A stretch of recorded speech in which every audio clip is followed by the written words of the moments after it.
Hello and welcome to Jane Tanner Designs Crochet YouTube channel. Today I will be showing you the difference between yarning over and yarning under. Here we have our beginning chain already, and I'm just going to show you this briefly. To yarn over, we're going to go over the hook initially to pull through before you yarn over or pull through. So like if you're going to do a double crochet, you'll yarn over once and then insert the hook. And then you can yarn over again and pull through, yarn over, pull through, yarn over, pull through. That is yarning over. Yarning under would be the other way.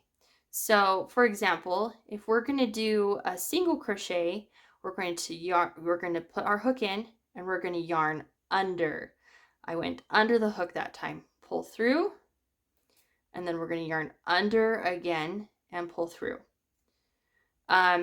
When you're doing amigurumi, you'll want to yarn under in your stitches. Yarning under in your stitches in amigurumi helps make them just a little bit tighter. So in your single crochet amigurumi, you'll yarn under to catch it and yarn under again.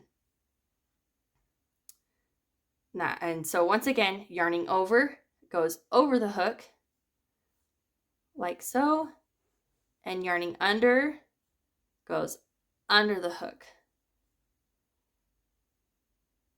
And that is the difference between yarning over and yarning under.